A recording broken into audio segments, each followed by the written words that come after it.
অনেক নির্যাতিত মা বোনদের অত্যাচার হচ্ছে, আমরা সুরক্ষিত নয়।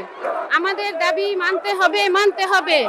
হিন্দুদের নিরাপত্তা দিতে হবে এবং বলো বলো বলো জয় শ্রীরাম, জয় শ্রীরাম। জয় শ্রীরাম।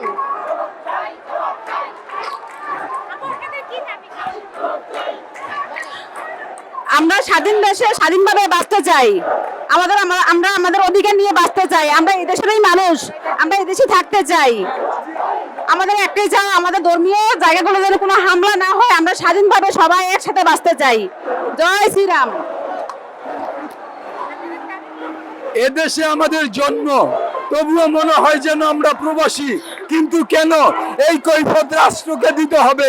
যতবারই দুর্যোগ আসুক, কেন হিন্দুদের বাড়ি ঘরে হামলা করা হয়? কেন মা বোনদের ইজ্জত নিয়ে ছিনিমিনি খেলা হয়? শুধু কি বাঙালিরা এই দেশে রক্ত দিয়েছে? শুধু কি হিন্দুরাই এদেশের জন্য বলি দেবে আর সবাই রসগোল্লা খাবে? তা তো হয় না। সকলের জন্য সমান অধিকার রাষ্ট্রের কাছে। হিন্দুদেরও যে একটা অধিকার আছে, এই অধিকার প্রতিষ্ঠিত করার জন্য আমরা রাস্তায় নেমেছি। আশা করি আমাদের রাস্তায় নামা বৃথা যাবে না। আমাদের এই রাস্তার ফসল ঘরে তুলব। জয় শ্রীরাম, জয় শ্রীরাম।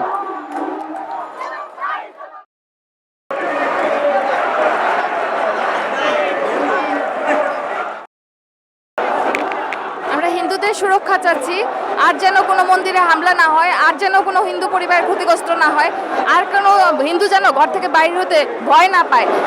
এই দাবি নিয়ে আসছি আমরা। ধন্যবাদ। আমাদের দাবি মূলত যে আমরা হিন্দুদের উপর নির্যাতন বন্ধ চাচ্ছি। যে সরকারে আসুক, দেখা গেছে আমরা তখন তাদের একটা ভালো একটা হাতিয়ার হয়ে যায়। আওয়ামী লীগ আসুক, বিএনপি আসুক, যে সরকারে আসুক, আমাদের উপরে অত্যাচার কেন?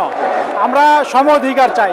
হিন্দু মুসলিম সবার জন্য সম অধিকার, হিন্দুদের সুরক্ষা এবং সম অধিকার, যেভাবে আমরা শান্তি শৃঙ্খল সুন্দরভাবে আমরা বসবাস করতে পারি, এটাই আমাদের মূল অধিকার।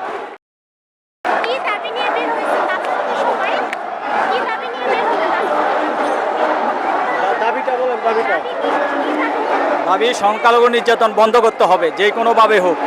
এখন সরকার পরিবর্তন হবে, সরকার আসবে, প্রত্যেক পরিবর্তনের সময় হিন্দুদের উপর হামলা কেন? যত ধরনের মাইনরিটি আছে সবার নিরাপত্তা বিধান করতে হবে, এটা রাষ্ট্রের দায়িত্ব।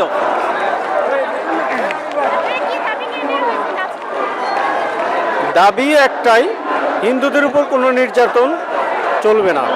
হিন্দুরাও বাঙালি, এখানে সবাই বাঙালি হিসেবে পরিচয় থাকবে, সবাই ভাই ভাই, এবং কোনো ধরনের সাম্প্রদায়িকতা আমাদের দেশকে যেন দেওয়া না হয়, এবং সেই ব্যাপারে কঠোরতর পদক্ষেপ চাই সরকারের পক্ষ থেকে।